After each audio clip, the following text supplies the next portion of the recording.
მოგესალმებით, მეტრონომის სტუმარია პოლიტიკოსი ბორის ჩელი-ყურუა. გამარჯობა ჩელე, მადლობა რომ დრო დაგვითმეთ.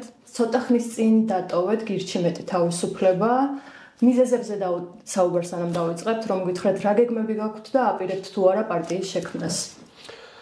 მოგესალმებით, მადლობა მოწვევისთვის.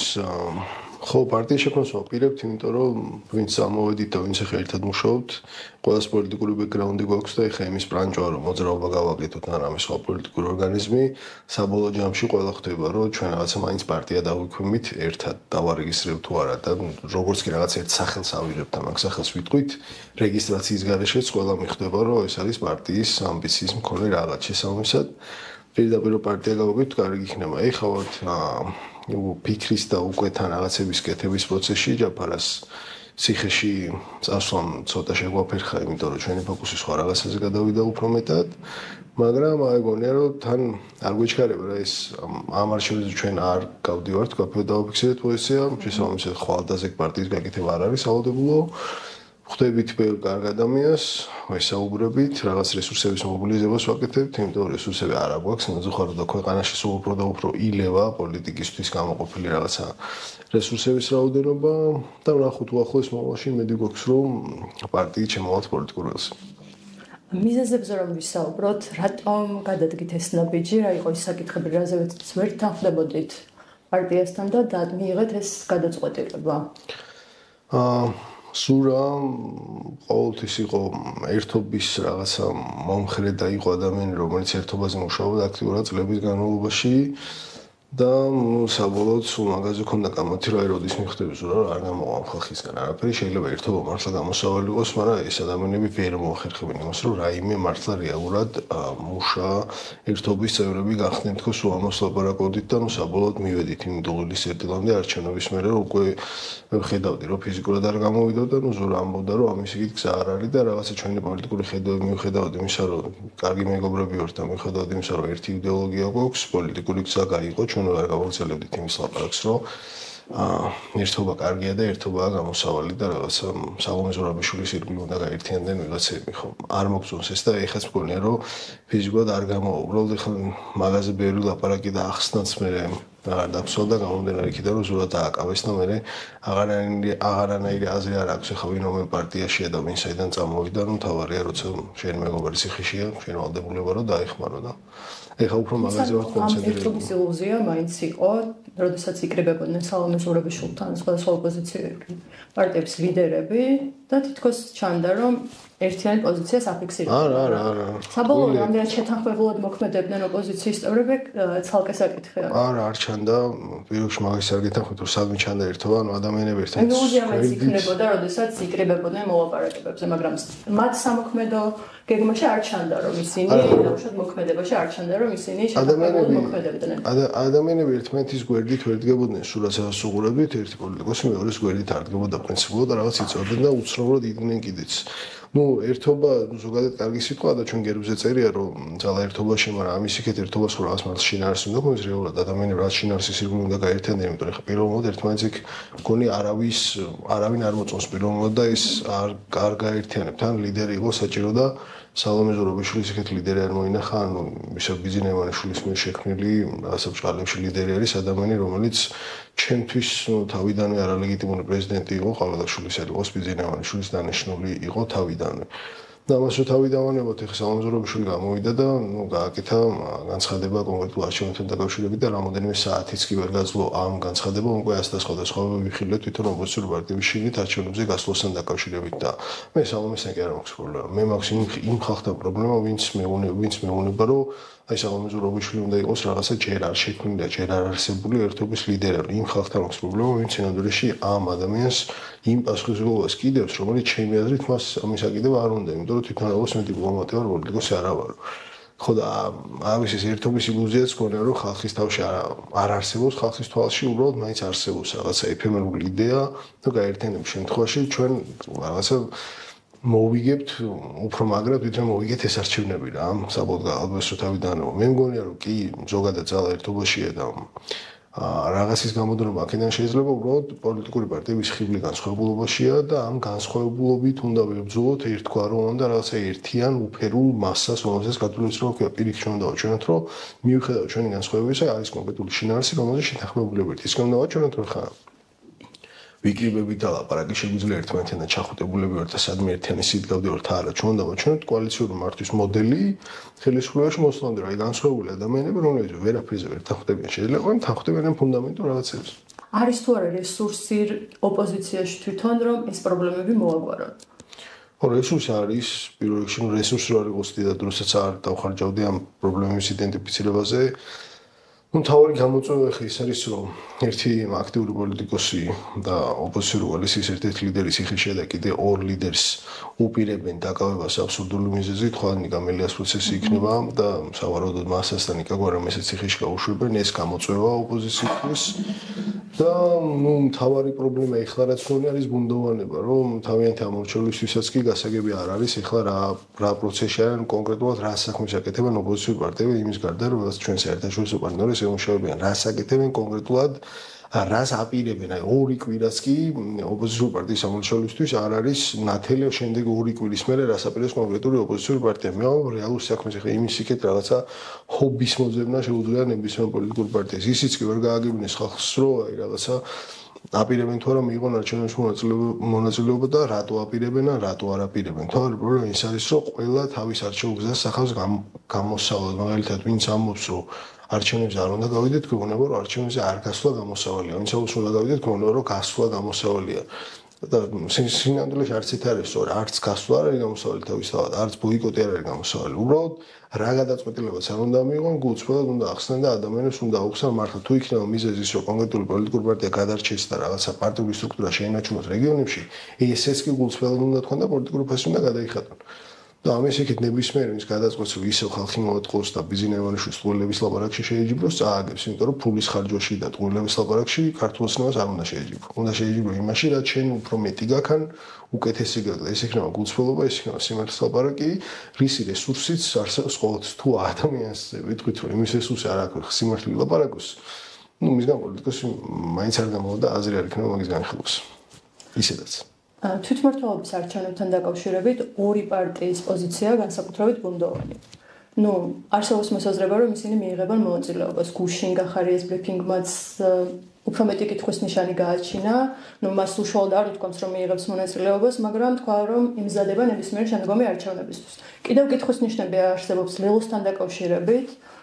მოლოდინი რამდენი გამართლდება იქ უკვე ცალკე საკითხი არ ვიცით რა გადაწყვეტილებას მიიღებს ეს პარტიები მაგრამ რომ მიიღონ მონაწილეობა ეს რა შეცვლის პროცესში ანუ რა ექნება თუ არა დაუშვათ ქართულ ოცნებას ლეგიტიმაცია ამით და შემდგომ დასავლელი პარტნიორებიც იხელმძღვანელებენ თუ არა ამით რომ დაუშვათ დიალოგი დაიწყონ ქართულ ოცნებასთან და ამით მოიპოვოს ქართულმა ოცნებამ ლეგიტიმაცია ხო ჯერჯერობით არჩევნებში მონაწილეობის მივით არ მგონია რომ ქართულ ოცნებას რაიმე ისეთი სასწაული ლეგიტიმაცია მეანიჭონ ისეთი რაც არ აქვს ახლა პროცესში შეცვლის იმას რომ იარსებებენ ადამიანები რომლებსაც იმედი გაუცრუდებათ ამის იქით გქონია რომ დიდად პროცესს ვერ დააზიანებს ახლა მოტივირებულ ოპოზიციის ამორჩეულს რომელსაც იცის რატო დგას სადგას რას ითხოვს და როგორ ითხოვს და უყურებს იმ გზას რომელიც გამოიარა მან და თავისუფლად არამებრძოლებმა ერთად ახლა რომელიმე პოლიტიკური პარტიის არჩევნებში შესვლა არ მგონია რომ მოტივაციის ისე დააკარგინებს რომ ქვეყნიდან წავან დანებდება და ეტყვის რომ ეს ავტორიტარიზმი არც ისე ცუდი ყოფილა ახლა რაში ცხოვრობთო დიდად ვერაფერს დააზიანებს თუ დანარჩენები იტყვი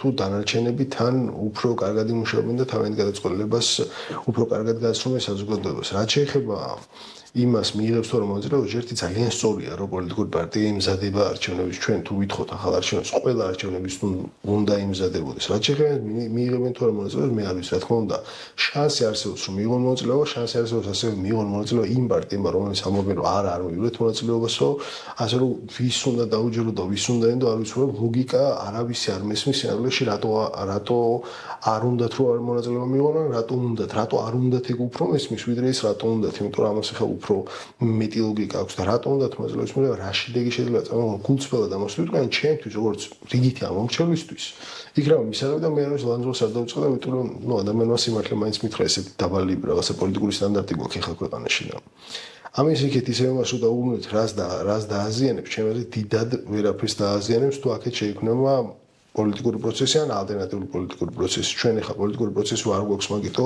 ვიცქირებით, სულ ამერიკისკენ და ახლა ტრამპმა რომ მოლოცვა გამოაგზავნა რამდენად მნიშვნელოვანია და ის სიტყვა რას ნიშნავდა და მართლა არის თორე და სინამდვილეში აკროპოლიტიკა კეთებოდეს არავინ არ გაგახედება და უცხოეთში რა. ეხლა ჩვენთან ის არის რომ როცა ოპოზიციურ პარტიებთან პოლიტიკოსებთან პრეტენზიები გვაქვს, რაღაცა მოთხოვნები გვაქვს ხოლმე, ყველა გეუბნება რომ ნახე უცხოეთში რა მაგარი საქმე გავაკეთე და გახედებს იქით, იმიტომ რომ შიგნით არაფერი ხდება. როგორც გაქვს პოლიტიკური პროცესი იქნება, როგორც დისკუსია გაიხსნება, მგონია რომ ადამიანები ფეხებს დაიკიდებენ იმას ახლა საერთაშორისო საზოგადოებამ რა გააკეთა. ჩვენი ქვეყანა, ჩვენი პასუხისმგებლობაა და ყველა უნდა ხვდებოდეთ რომ კი ჩვენ საერთაშორისო პარტნიორებს შეუძლიათ რაღაცაში დაგვეხმაროთ. ეს დახმარება შეიძლება იყოს სანქციები, ეს დახმარება შეიძლება იყოს მათი რაღაცა კარგი მესიჯები, კეთილი სიტყვა, კარგი რჩევა, მაგრამ იმის იქეთ ჩვენს გასაკეთებელ საქმეს ფიზიკურად სხვა ვერ გააკეთებს. ნუ ახლა მოლოდინი ძირითადად კარი ფაქტორებზე გვაქვს, რომ დასავლეთის ქმედებებს ველოდებით. ანუ რამდენად სწორია ის, რომ ველოდებით თუნდაც ამერიკის ან ევროპის ნაბიჯებს, რომ ჩვენთან დაიწყოს რაღაც პროცესები. ანუ როგორც ოპოზიციაში ან თუნდაც სამოქალაქო საზოგადოებაში არსებობს ეს მოლოდინი, რაღაცნაირად თითქოს გაჩერებული ან შენელებულია ეს საპროტესტო მუხტი. ხო, შემდგომში ეს მოლოდინიც იქიდან გამომდინარე, რომ ჩვენ ვერ ვაკეთებთ უფრო მაგარ რაღაცებს, რომ ეს გადაიფაროს და მე იმედით ვიყურებთ ისეთ რაღაცას, რაც ჩვენზე არ არის ხოლმე დამოკიდებული რა. ეხლა მე მაგალითად ვერ მივიღებ მონაწილეობას ამერიკის შეერთებული შტატების საპრეზიდენტო არჩევნებში. მე არ შემიძლია ჩემს ამორჩეულს უთხრა, ეხლა ჩვენი ბედი დამოკიდებულია იმაზე, იქ ტრამპი გაიმარჯვეს თუ ბაიდენი გაიმარჯვეს, იმიტომ რომ მას ამ პროცესზე არანაირი გავლენა არ აქვს. ჩვენ გვჭირდება ის იმგვარი პროცესების გააქტიურება ქვეყანაში, რომელზეც გავლენა გვექნება ჩვენ, რომელზეც გავლენა ექნება ქართულ ხალხს, რომელზეც გავლენა ექნება ყველაზე აქტიურ ოპოზიციის ამორჩეულს, რომელიც იკრიბება რუსთავზე ყოველ საღამოს და მაგ ხალხისთვის ეხლა იმის მოლოდინის გაჩენა, რომ ჩვენ გასაკეთებელს უნდა გააკეთოს უცხოეთიდან ფიზიკურად შეუძლებელი არ მოხდება, თუ რამე არის გასაკეთებელი, უნდა გავაკეთოთ ჩვენ. გასაგებია რომ გვინდა უფრო მაგარი პროტესტი, რა თქმა უნდა გვინდა.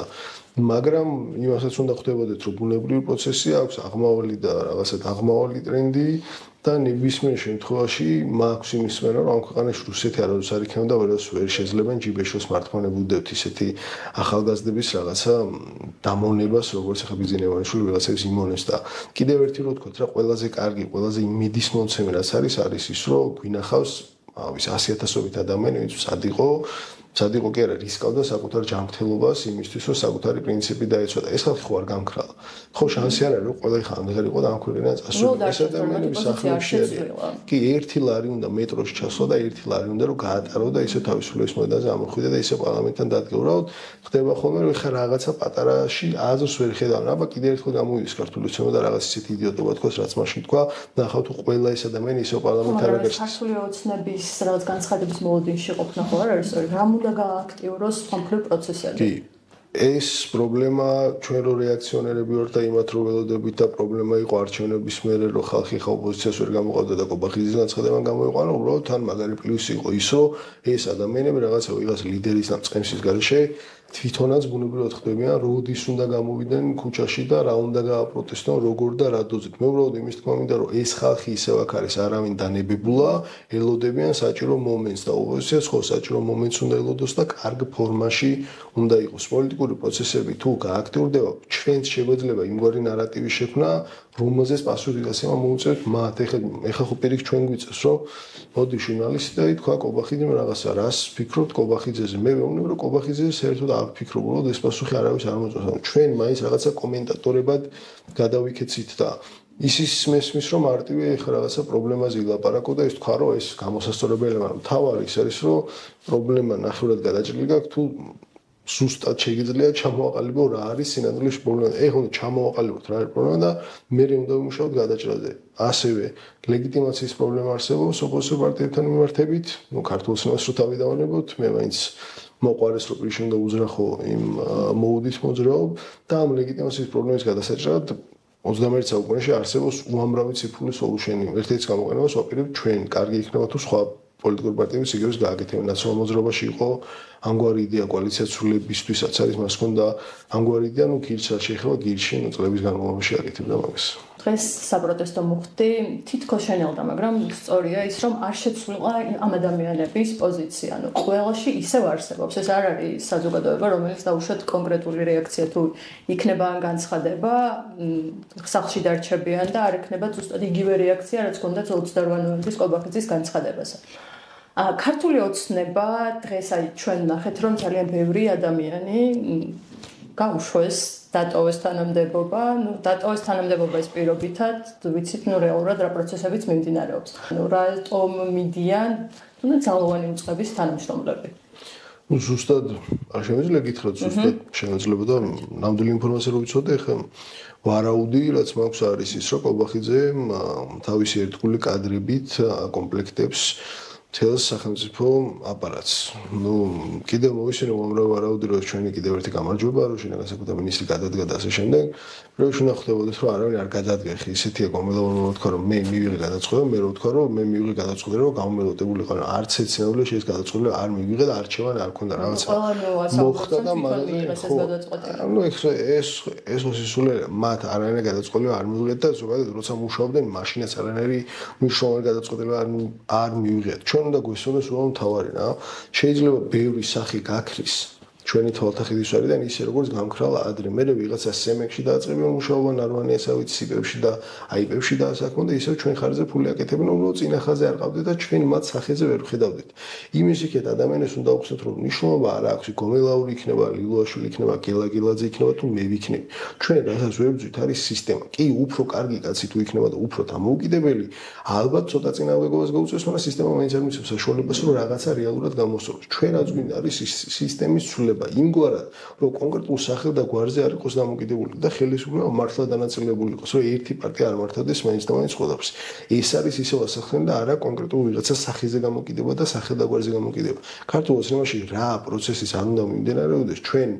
რაღაცა ეხლა მგონია რომ მაინც და მაინც დიდად სიხარულის მიზეზი არ აქვს რომ თქვათ რომ რაღაცებს არევენ და იშლებენ ეშინიათ რა თქმა უნდა ეშინიათ ხა იმ გზის გავლა რა გზაც მათ აქვთ არჩეული მათზე ბევრად უფრო ჭკვიან გამბედავ და მამაც ადამიანებს შეშინებიათ თავის დროზე და დღეს 21 საუკუნეში განსაკუთრებით რა თქმა უნდა ეშინოდეთ ან ისეთ ადამიანებს როგორც ისინი არიან რა ჩვენ აქეთ უნდა კონცერტი ჩვენს თავზე ჩვენ ანაკლი გვაქვს როგორ შეგვიძლია გამოვასწოროთ როგორ შეგვიძლია ხალხთან უფრო მეტი კომუნიკაცია გქონდეს და უფრო მეტი რაღაც ინფორმაცია მივიღოთ და ის ბუნდოვანება გაუფანდოთაც არსებობს, იმიტომ რომ აქ ითხარ ეს ბუნდოვანება აწყვეს მარტო ბიზნესის იმანიშვილს, იმიტომ რომ ხო მაგას სტრატეგია რა, მე რაღაცა ერთი ინფორმაცია მოვა მართალი და მე უფრო მართალს კი არ ვიტყვი, მე ვეცდები რომ იმდენი ტყუილი გავარჩიო, რასაც აკეთებს ქართულში, იმდენი ტყუილს არცელებს რო უკვე აღარავის აღარენდობი იქ ამ ხელა ტყუილების ნიაგვარში რასაც პროპაგანდა შეიმუშავეს ნუ ამგვარი სტრატეგია რომ შენ უკვე აღარ ანუ შენთვის ავტორიტეტი აღარ არსებობს ავტორიტეტული ორგანიზაცია ავტორიტეტული ადამიანი არსებობს არ არსებობს ისეთი ვინმე ვისაც ენდობი და ნუ კორონას პერიოდში და პოსტ-კორონას პერიოდში განსაკუთრებით კარგად გამოვიდათ მაგის კეთება. პროპაგანდასთან ბრძოლა საკმაოდ რთულია და როგორ უნდა იბრძოლო პროპაგანდას წინა საარჩევნო პერიოდში ძალიან კარგად გამოიყენეს ეს განსაკუთრებით რეგიონებში ადმინისტრაციულ რესურსს რო თავი დავანებოთ პროპაგანდამ საკმაოდ მნიშვნელოვანი როლი ითამაშა თუნდაც საზოგადოების აზრის ფორმირებაში. საერთოდ ბევრი რაღაცა სტრატეგია მინახავს ასე ჭკვიანი ხალხი რიგრიგობით მოდიოდა და რაღაცას გიყვებოდა ეხლა პროპაგანდას როგორ უნდა ებრძოლო რა მე ერთადერთი მგონია რომ სიმართლით უნდა ებრძოლო და იმით რომ საინტერესო ხარ ეხლა მაგალითად მათ შეუძლიათ მოიფიქრონ ტყუილები ბევრი ტყუილი და ეს ბევრი ტყუილი უთხრან იმაზე მეტ ადამიანს ვიდრე ჩვენ ვეკონტაქტებით ანუ ის რომ ტყუილს ეტყვის მე იმ ადამიანთან საერთოდ შეიძლება ვერ მივიდე და ჩემი ინფორმაცია ვერ მივიდა რომ ზოგადად ეხლა ტელევიზია ჩვენებენ ხოლმე ისეთ ადამიანებს ტელევიზიაზე დაიხუროს ეგ ხალხი საერთოდ არ გახსენდება არავის ანუ საინტერესო ადამიანები არიან საინტერესო უნდა იყოს ოპოზიციური პარტია, ოპოზიციური პოლიტიკოსი მას უნდა შეძლოს, რომ თავის საქმელი რაც არ უნდა თქვას, ბევრ ადამიანამდე მიიტანოს და ესეთი ხალხი სულ უფრო და უფრო მეტი ამერასაც უყურებ, მათ შორის სამოქალაქო საზოგადოებაში ბევრი კერძო ინიციატივი იქნება და უკვე ჩვენგან წასული ინფორმაციაც სხვადასხვა საკომუნიკაციო არხებით გახდა ძალიან ბევრი. შესაბამისად, კონკრეტულ მესიჯებს პენეტრაცია გაიზარდა. ეხლა წარმატების მაგალითით უნდა ვიმსჯელოთ, როგორ ებრძოლოთ პროპაგანდას. მაგალითად, როცა იყო რუსული კანონის პირველად შემოტანა ჩვენ მქონდა ძალიან მარტივი მესიჯი. არა, რუსულ კანონს. ეს მარტივი მესიჯი გავიმეოროთ ყველამ და ნახეთ რომ პროპაგანდა ვერ მოირია. რატო? სწორი მესიჯი იყო, მარტივი იყო და ყველა ერთად ვამბობდით. ყველა ერთად ვამბობდით და ფიზიკურად ტროლები, ბოტები, იმედი, პოსტები ვერავინ ამ მესიჯს ვერაფერი ვერ მოხერხა და მოუწია უკან დახევა. იმას თავიდანვე მე რაღაც ისულები ვაკეთეთ და მათ რო მივეცით რომ გამოისწორებენ ეს ყველაფერი. მაშინ ხო ვერ გაგეს, მაშინ ხო ვერ შევძლო, ანუ თავარი არის ჩვენ რაღაცა კონცენტრირდეთ ერთი და იგივე რაღაცა სულ ახლა აი მაგალითად ერთი კვირა რო ავიღოთ რა აი თქვენ ტელევიზიებმა, ონლაინ მედიებმა, პოლიტიკოსებმა ერთი კვირა მარტო დაუშვათ გიორგი ახობაძის სასამართლოზე რო ვილაპარაკოთ.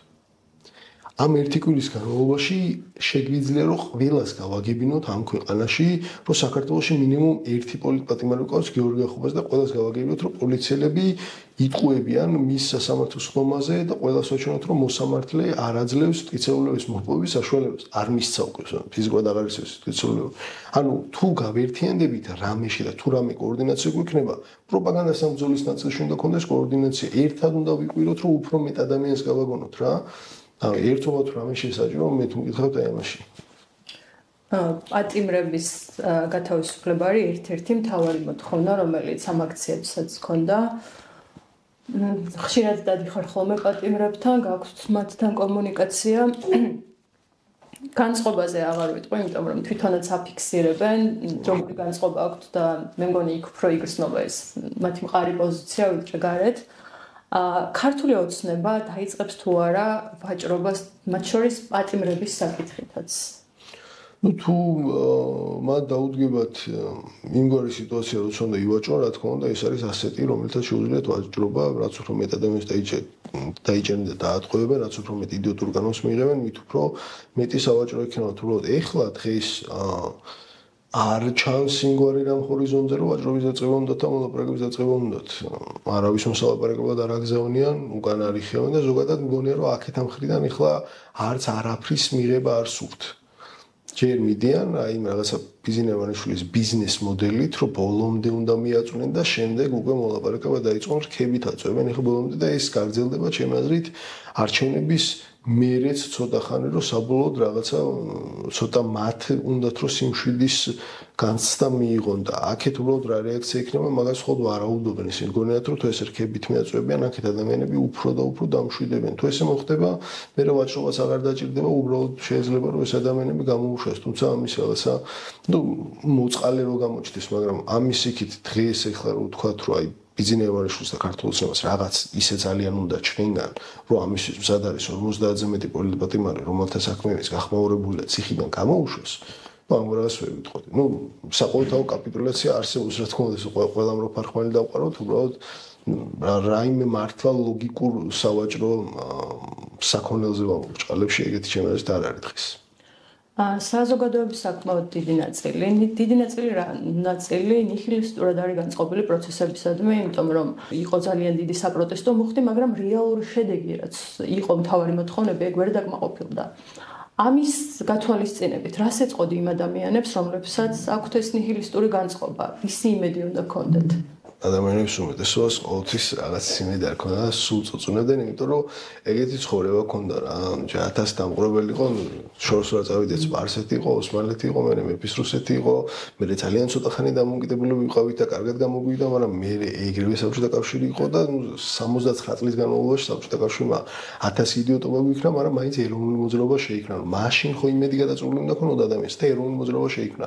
მანამდე წარმოიდგინეთ 1921 წელს მაგალითად პოლიტიკოსი რო ყოფილიყავი რა უნდა გაგიკეთებინა რა ვიცი აჯანყება უნდა მოგეწყო სხვა შანსი არ იყო საბჭოთა კავშირის დროს აქტიური ადამიანი რო ყოფილიყავი დაახრეტენ და გადაგასახლებდნენ შენ და შენ ოჯახს ციმბირში 90-იანებში დილით შეეძლოთ რომ პოლიტიკოსი მანქანაში ჩაეცხრილათ და ყველა ცხოვრებას ისე აგრძელებდა ვითომ არაფერი რუსთავზე ტანკები იდგა და ჰაუბიცები იდგა და ადამიანები ერთმანეთს ხოცავდნენ და ესროდნენ მე იყო ომი მე იყო მეორე ანუ წარმოიდგინეთ დღეს ბევრად უფრო კარგად ვართ ვიდრე ვიყავით ადრე დღეს ბევრად უფრო თავისუფლები ვართ ანუ ჩვენ საწუწუნო არაფერი არ აქვს ის პროცესი რომელსაც საქართველოს რუსეთისგან გათავისუფლება და რეალური დამოუკიდებლობა ქვია გრძელდება უკვე რა ვიცი 2 საუკუნის განმავლობაში ამ პროცესში ჩვენი კოლეგები არიან ისეთ ადამიანები, ვისაც გვასწავლიან სკოლაში, ვის ლექციებზე, ვის მოთხრობებზე და ვის წიგნებზეც ვიზრდებოდით. თან წარმოიდგინეთ, რამხელა პატივარი მაგის ელეკეთება და დღეს უკვე როცა ფინიშამდე ვართ ვისული და საბოლოოდ რაღაცა, მაგის ფუფუნება არ აქვს, რომ ეხა იმედი დავგარგოთ. მესმის ნიჰილიზმის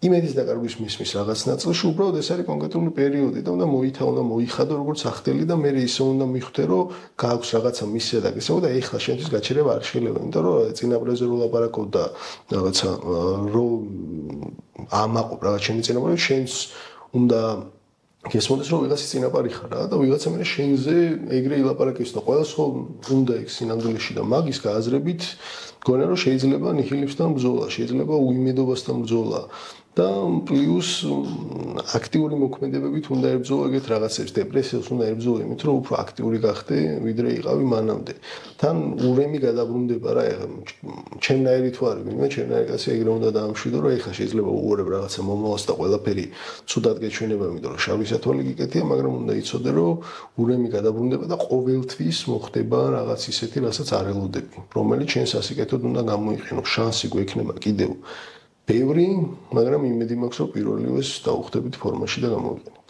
ძალიან დიდი მადლობა ჩელე, დრო რომ დაგვიწყდე. საინტერესო იყო შენთან ინტერვიუ და საინტერესო იყო ასევე ამ პრობლემების განხილვა, რომელიც ალბათ ამ პროცესის გაჯანსაღებისთვის აუცილებელია.